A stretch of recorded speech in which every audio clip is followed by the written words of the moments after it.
So I started paying very close attention to the climate in the early 2000s, probably 2006 to be precise, and that was when I won the first ever Miss Environment Nigeria. Temitope Okunnu has been teaching people about the importance of preserving the environment for over a decade. I had been very curious about the environment and how human beings are actually treating the environment and what the environment was doing to us back. So I wanted a platform to raise my voice, and at the time there wasn't any platform except the beauty pageants. Luckily for me, in 2006, a friend of mine, the Millennium Miss Nigeria, introduced me to the Miss Environment pageant, and I contested. I wasn't thinking I was going to win because I was not the most beautiful, but I won. The beauty pageant opened new doors, giving her a platform to talk about how human activity is destroying the atmosphere. I just started going to schools. I'm a beauty queen. The first Miss Environment in Nigeria. I want to talk to you about the environment. They opened their doors. I had my first sponsor, Cadbury Nigeria. I had Coca-Cola come in. And then I just felt, okay, I was just getting sponsorship, but I needed to do a project that I could impact people's lives. And then I decided that I was going to have a foundation. In 2008, relying on her own savings, she started her nonprofit, FABE International Foundation, to teach children to plant trees and to upcycle waste products in order to save the environment. We educate people, particularly children, students in schools, high schools, primary, and in universities on how to take a second look on the environment by seeing the environment, particularly waste, as a resource. Hello, children. Good morning. We're going to be teaching other students that have not learned the skill of upcycling, how to upcycle their pet bottles into an Ottoman seat.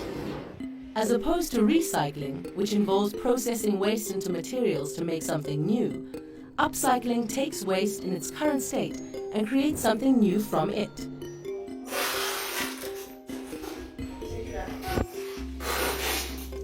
Temitope says she's taught hundreds of children to make tables, chairs, and ottoman seats using waste. Go and give Mrs. Allison. Okay. Where can you collect it?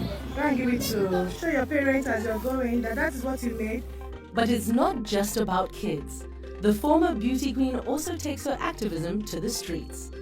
We clean up a particular community and we don't just leave them dry. So what I mean is that when we clean up, we take the extra step to enlighten them on how the cleanup materials can be converted into wealth for them. So these communities that we visit are usually very low income communities in Nigeria.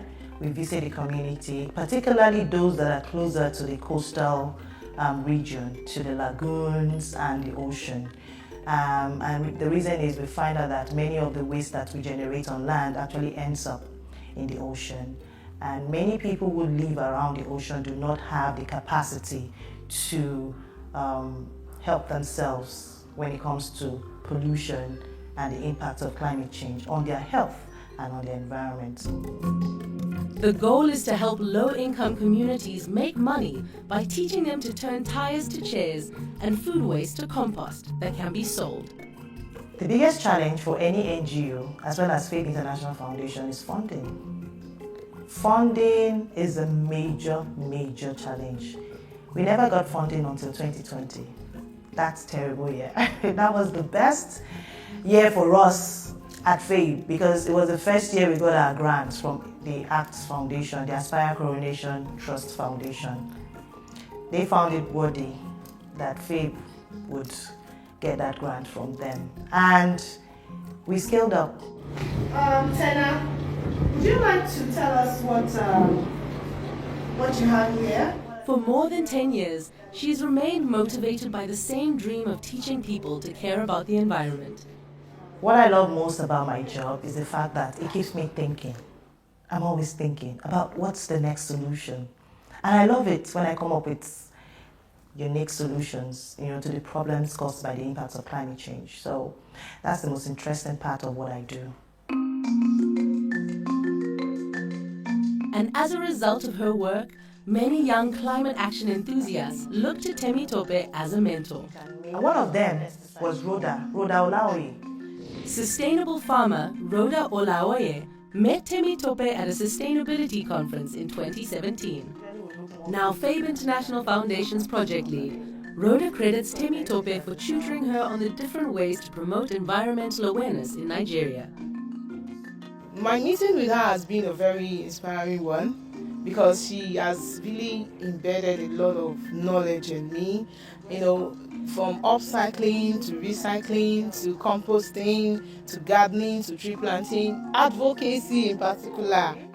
Anytime we have projects, Rhoda is number one there. Mom, what should I do? What can I do? I'm good at this. And that's what mentoring does actually. Mentoring doesn't take skill away from you. It adds to you, brings people your way, and makes the work even easier. So that's it for me.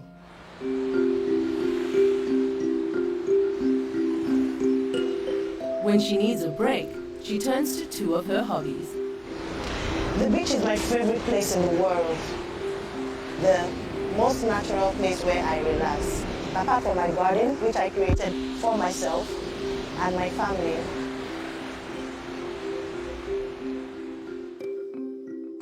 As you can see here, I have disposable cups and egg trays. So these things don't actually go to waste, and this is how I preach my upcycling skills, that you don't have to throw anything away.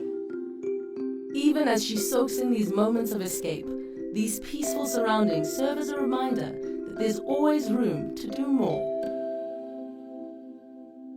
So I see FABE in the next 5 years still doing the same thing that we do, but in a much bigger scale, yes, with plenty funding,